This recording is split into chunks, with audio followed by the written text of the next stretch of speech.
चला तर स्वागत आहे तुमचं मुक्ताज किचनमध्ये. आज आपण बनवणार आहोत वांगी भात आणि वांग्याची भजी. तर ही रेसिपी तुम्ही नक्की करून बघा आणि बघा तुम्हाला कशी वाटते ती. त्यासाठी आपण सर्वप्रथम डाळीचं पीठ घेणार आहोत आणि आपल्याला पीठ हे भिजवून घ्यायचं आहे. त्याच्यामध्ये आपण वाटलेला लसूण आणि ओवा टाकून घ्यायचा. आपण लसूण टाकून घेतलेला आहे. नंतर ओवा असा थोडासा चोळून टाकायचा आणि नंतर हळद पावडर टाकून घ्या आणि हे मीठ पण टाकून घ्या आणि आपल्याला हे व्यवस्थित पीठ असं लावून घ्यायचं आहे डाळीचं आणि भिजायला ठेवून द्यायचं. हे पीठ आपण थोडा वेळ भिजवण्यासाठी ठेवून देणार आहोत. तोपर्यंत आपण इकडं कुकरमध्ये भाताला फोडणी देणार आहोत. त्यानंतर आपण कुकर तापलं की लगेच तेल टाकणार आहोत. त्याच्यामध्ये तेल तापलं की लगेच मोहरी टाकून घ्या आणि जिरे टाकून घ्या.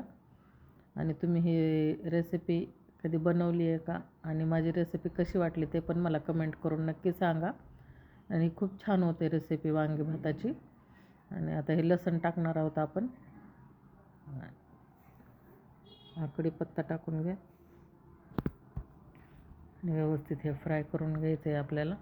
आणि आपण इकडं वांगे व्यवस्थित चिरून ते घेतलेले आहेत. त्याचे काटे वगैरे काढून आता ते वांगे स्वच्छ धुवून याच्यामध्ये टाकून घ्यायचे. आणि वांगे हे आपल्याला फोडणीमध्येच असे फ्राय करायचे, पाणी जास्त हे होऊ द्यायचं नाही. आणि वांगे फ्राय झाल्यानंतरच आपल्याला मसाले टाकायचे. मसाले अगोदर नाही टाकायचे कारण मसाले करपून जातात. नंतर आपण याच्यामध्ये हळद टाकली बघा आणि नंतर आपल्याला हे मिरची पावडर टाकायचं. काळा मसाला हे आपल्या घरचा काळा मसाला टाकून घेतलेला आहे. आणि नंतर हे लाल मिरची पावडर पण टाकून घ्यायचं आहे आपल्याला याच्यामध्ये.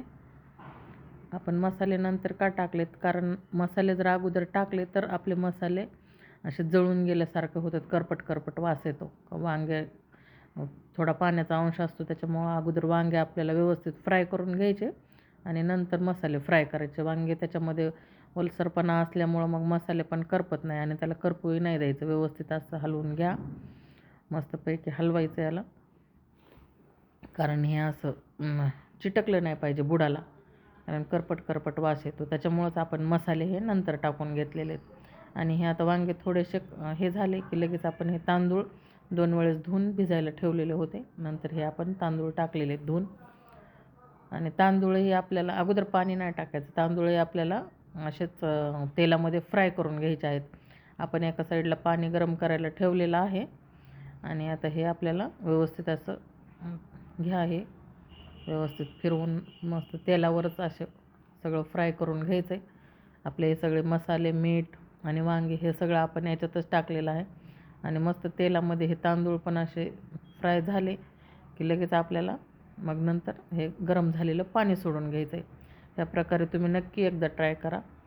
खूप छान होते खाण्यासाठी ही रेसिपी. आणि नंतर आपण हे तेल टाकून घेतलेलं आहे कढईमध्ये आणि हे वांग्याचे स्लाईस पाडून घ्यायचे असे पातळ आपण बटाट्याचे कसे करतो तसे. आणि हे असे काढून घ्यायचे. आपण ज्यावेळेस आपण वांगे चिरतो त्यावेळेस असेच नाही ठेवायचे वांगे, ते काळे पडतात वांगे. त्याला मीठ लावून ठेवायचं आणि मग हे आपल्याला या बेसन पिठामध्ये टाकून असे व्यवस्थित तळून घ्यायचे. ते झाले बघा तयार आपल्याला खाण्यासाठी. एक नंबर रेसिपी आहे ही वांगी भात आणि हे वांग्याचे भजे. तुम्हाला कसे वाटले मला